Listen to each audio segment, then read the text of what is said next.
जय यीशु। बाइबल तीर्थ यात्रा के 94 दिन में आप सभी लोगों का स्वागत है। प्रभु यीशु के नाम पर हम सभी लोगों को अभिवादन करते हैं।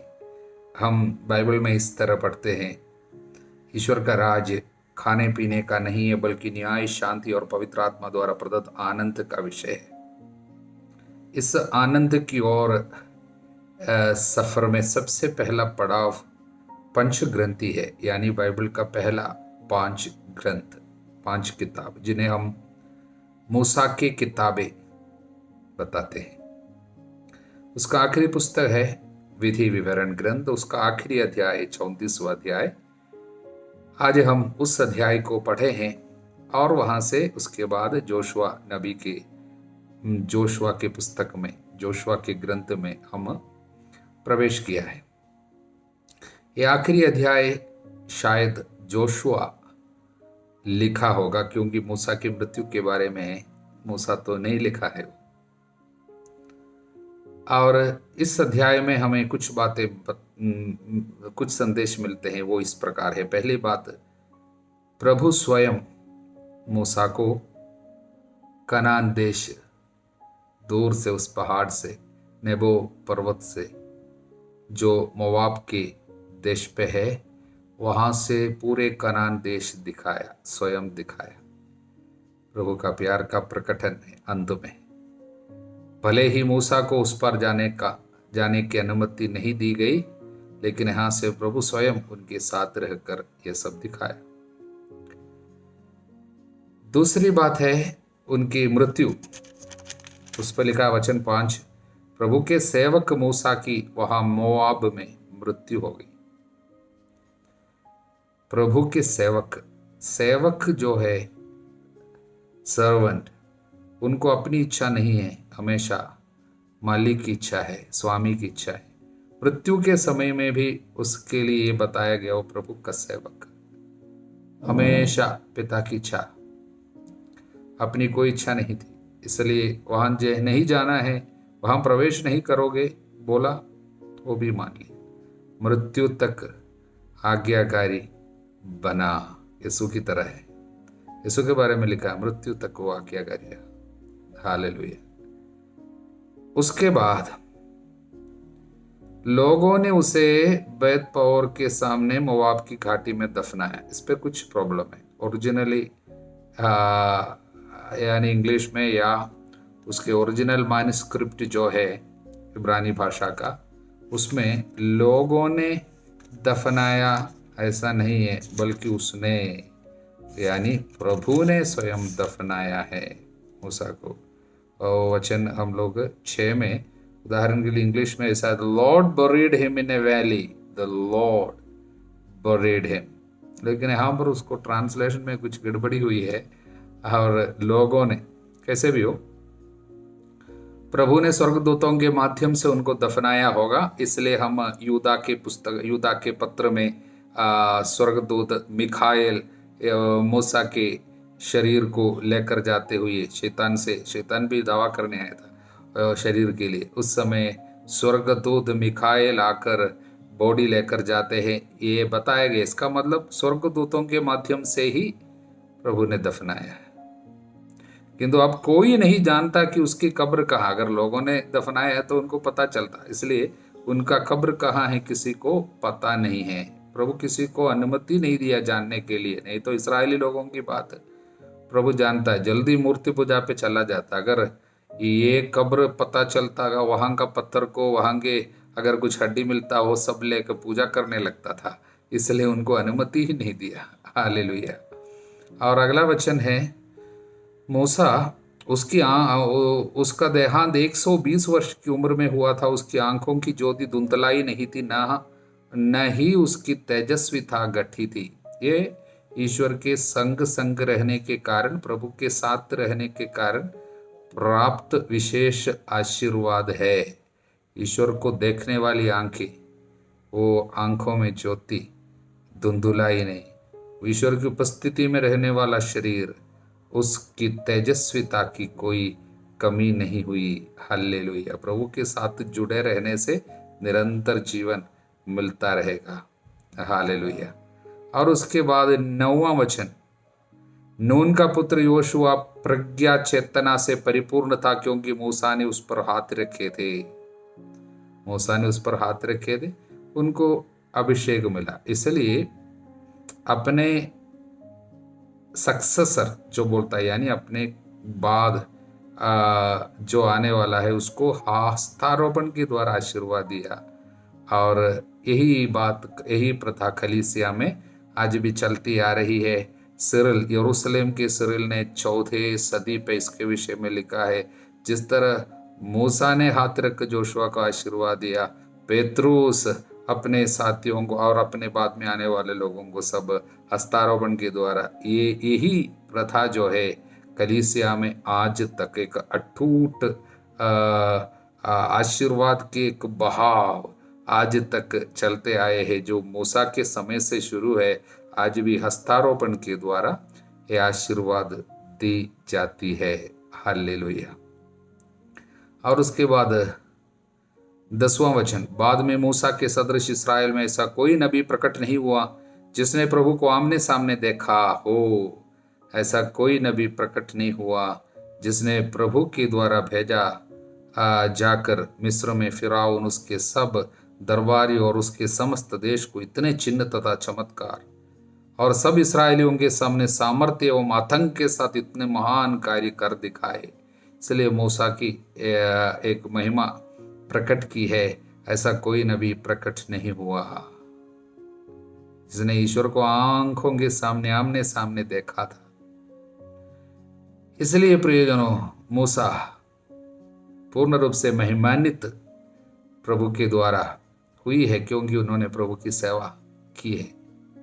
किंतु मूसा केवल एक प्रतीक मात्र था आने वाले मसीहा का, जिसने ईश्वर को पूर्ण रूप से प्रकट किया, क्योंकि अदृश्य ईश्वर का प्रतिरूप मसीह।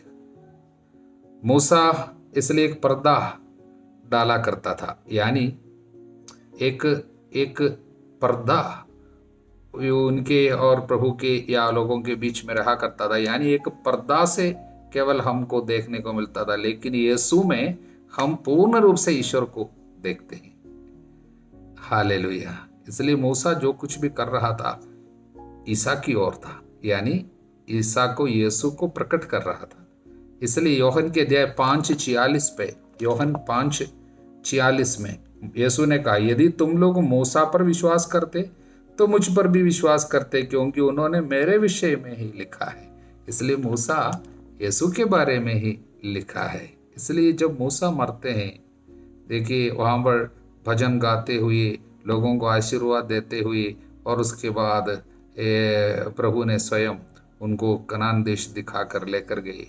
इसलिए यीशु, हम लोग देखे पिछले दिन भजन गाने के बाद और गत्समनी में जा रहे हैं, और उसके बाद अपनी मृत्यु की ओर गए और आशीर्वाद देते देते स्वर्ग को चले गए। और यीशु को पूर्ण रूप से प्रकट कर रहा था उनके वचनों के द्वारा, यानी यीशु के बारे में केवल एक अपने शब्दों के द्वारा, अपने जीवन के द्वारा मूसा वास्तव में क्या कर रहा था, यीशु जो है, धरती पर आने वाला मसीहा जो है, उसके विषय में साक्षी दे रहा था। हालेलुया।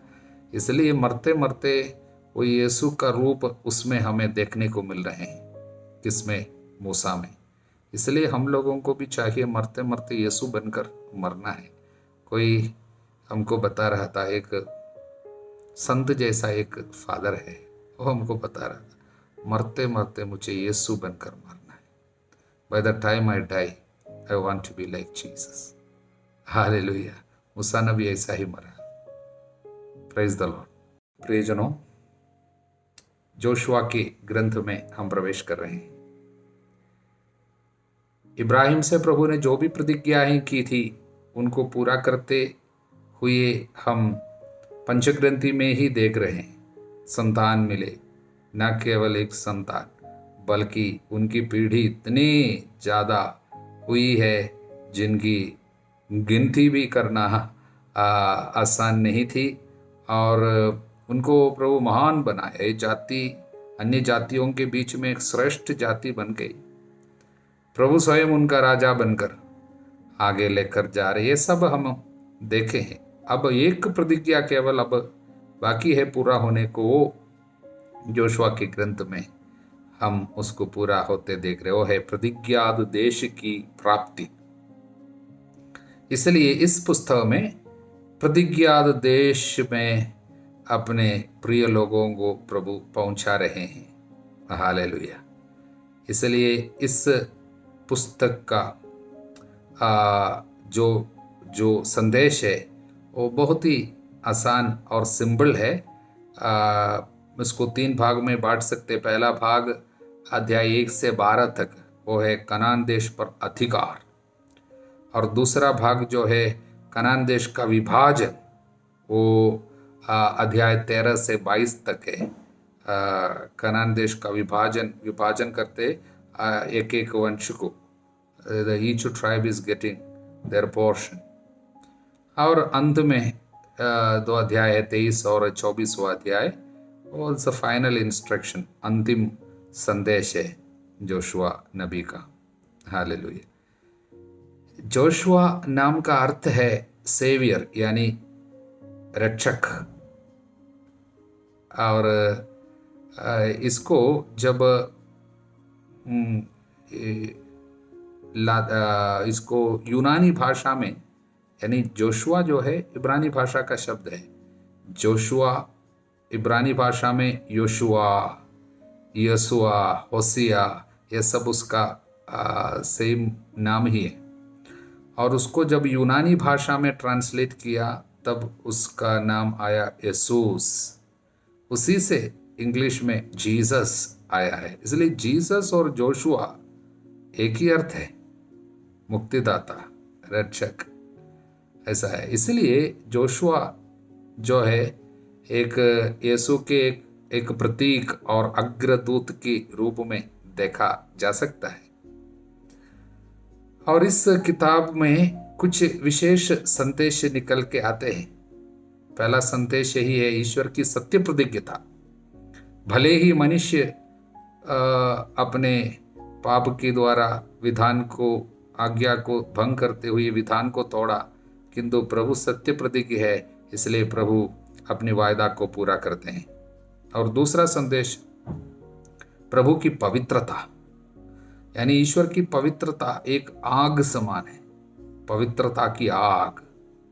वो पवित्रता की आग में बुराई भस्म हो जाती है। इसलिए ईश्वर की पवित्रता जब वायदा किया हुआ यानी प्रतिज्ञात देश में पहुंचती है, तब वहाँ के बुराई से भरे हुए, बुराई में जीवन बिताने वाले वहाँ की जनता भस्म हो जाती है, नष्ट हो जाती है। इसलिए भलाई बुराई पर विजय पा लेती है। भलाई यानी पवित्रता बुराई पर, अशुद्धि पर आक्रमण करती है और उनके ऊपर अधिकार कर लेते हैं, उनको भस्म कर देते हैं। इसलिए वहाँ पर जब हम देखेंगे ये कनान देश में और कनानियों को पूर्ण रूप से नष्ट कर रहे हैं, और बच्चे, बड़े और स्त्री लोग और पुरुष लोग और जानवर, सभी चीज़ों को जब समाप्त करते आप देखते हैं, आप ये नहीं सोचना ईश्वर कितना क्रूर है, बल्कि यह है उन्होंने अपने पाप के द्वारा, वहाँ के जगह के लोग यानी कनान निवासी लोग अपने पाप के द्वारा, पाप पूर्ण विकसित होकर मृत्यु को जन्म देते हैं। ऐसी बात है, उन्होंने देश को पूरा अशुद्ध किया मूर्ति पूजा की भरमार के द्वारा, और व्यभिचार और अशुद्धि में जीवन बिताकर उन्होंने पूरे देश को अशुद्ध किया। इसलिए ईश्वर की पवित्रता वहाँ की बुराई को भस्म करती हम देख रहे हैं। और तीसरा मेन संदेश इस पे जो है, प्रभु विजयी योद्धा है। ईश्वर स्वयं युद्ध करता है, युद्ध करने वाला यहाँ पर प्रभु है, मनुष्य केवल नहीं है। इसलिए जोशुआ और अब उनके लोग केवल ये युद्ध नहीं जीता, बल्कि ये प्रभु का युद्ध है, एक धर्म युद्ध है। इसमें प्रभु स्वयं योद्धा बन के आते। इसलिए योशुआ को एक दिव्य दर्शन मिला था यरीको के पास में। वो अध्याय 5 में है, वचन 13 से। जब योशुआ यरीको के पास आया, उसने आंखें उठाई और देखा कि एक व्यक्ति हाथ में नंगी तलवार लिए सामने खड़ा है। योशुआ ने उसके पास जाकर उनसे पूछा, तुम हमारे पक्ष के हो या शत्रु पक्ष के? उसने उत्तर दिया, नहीं, मैं प्रभु की सेना का सेनापति हूं, मैं अभी आया हूं। ईश्वर की सेना के सेनापति स्वयं निकल के आया। ये किसका प्रतीक है? ये प्रभु जो युद्ध स्वयं कर रहे हैं, इनके पक्ष में प्रभु युद्ध कर रहा है और उसका प्रतीक है सेनापति। इसलिए प्रभु को सेनाओं के राजा के रूप में बाइबल में बराबर हम देखते। उदाहरण के लिए ये सेनाओं के राजा और ये सेनाओं के राजा के नाम पर आराधना और उनकी स्तुति हम स्तोत्र ग्रंथ में बराबर देखते। उदाहरण के लिए स्तोत्र 9 में है, 10 में है, 11 में है और 18 में है, 21 में है, 24 में है, 55 में है और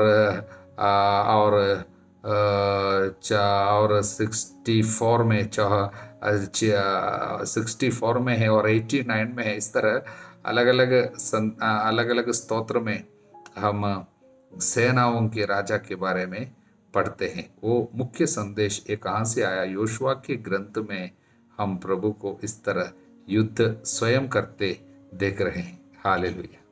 योशुआ के ग्रंथ में और एक संदेश, 14 संदेश जो निकल के आते हैं वो ये है, ईश्वर सब कुछ का राजा है, यानी पूरे पृथ्वी पर उसका अधिकार है।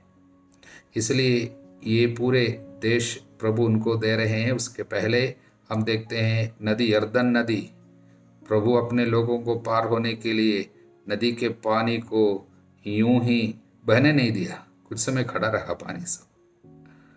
यानी इसका मतलब नदी के ऊपर प्रभु का अधिकार है। बाद में 14 अध्याय में 6वां अध्याय में पहुंचते वक्त बड़े दीवार जो है यरीको के दीवार यूं ही गिर गए प्रभु के कहने से।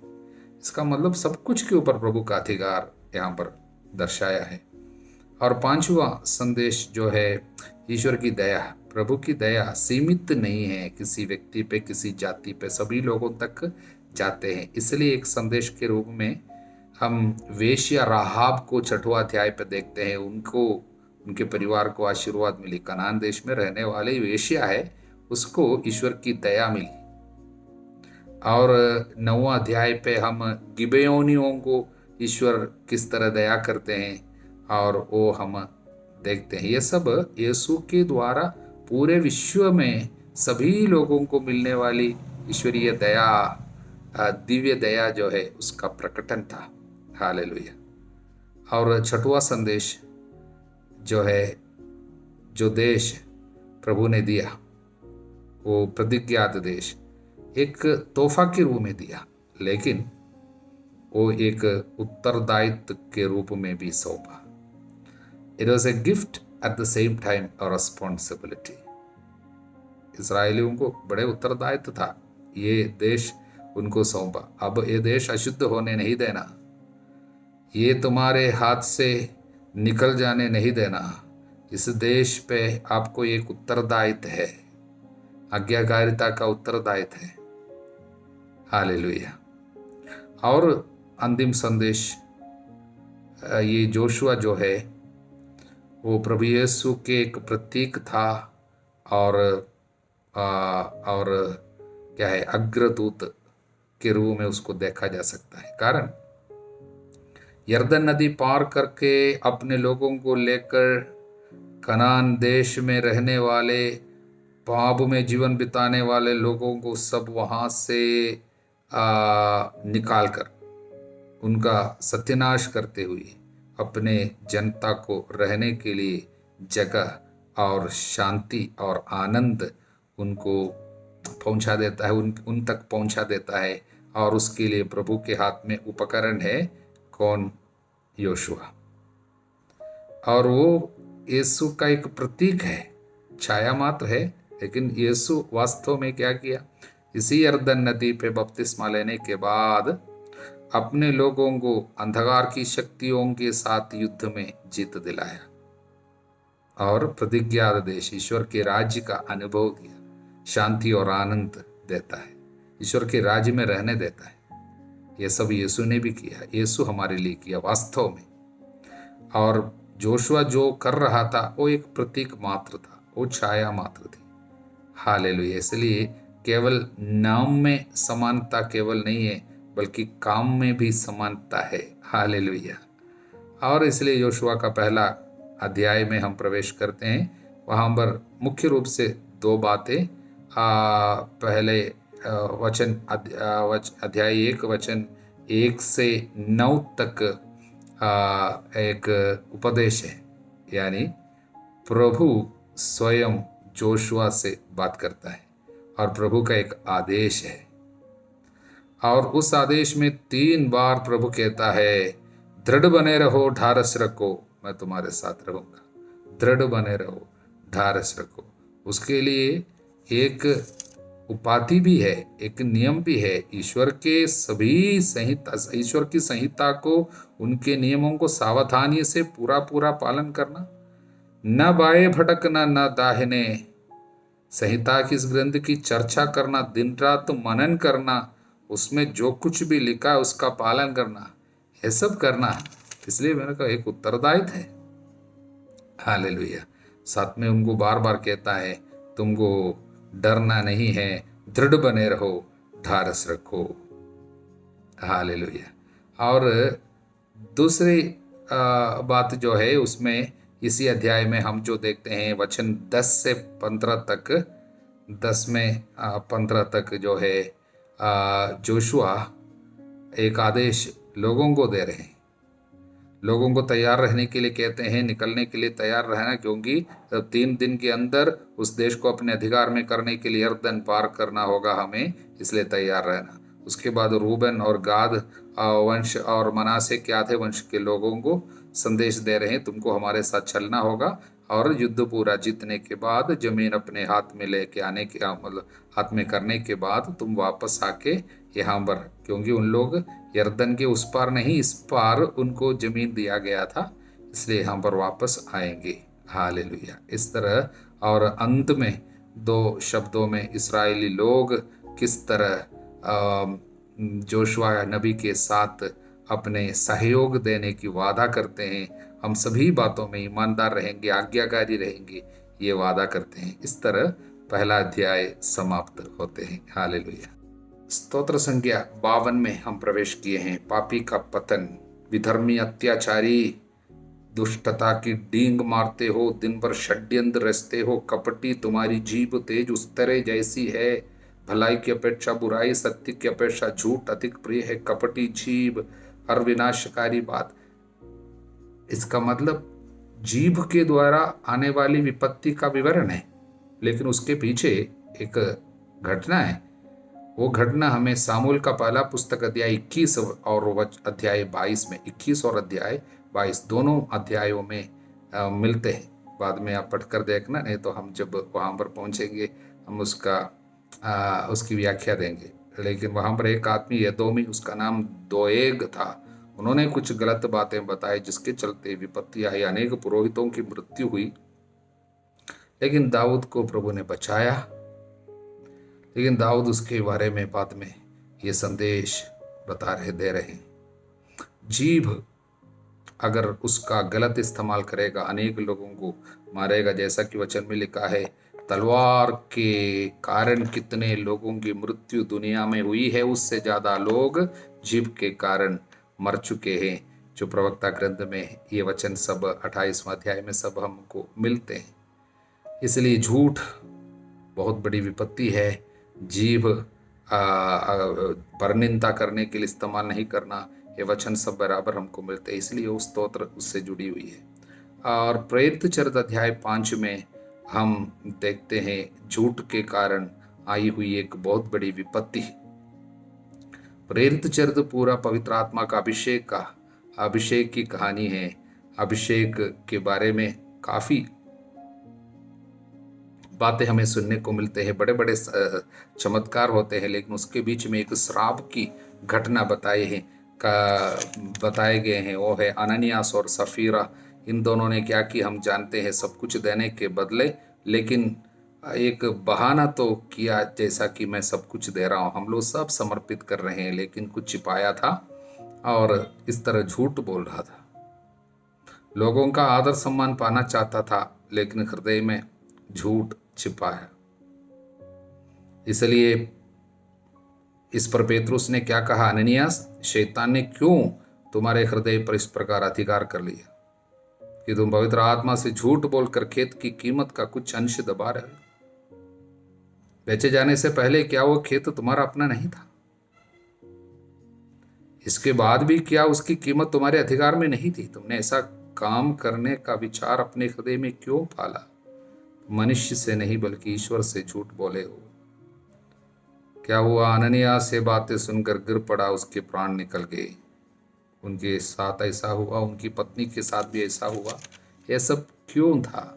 एक बात, झूठ, दिखावा था, यानी एक पाखंड।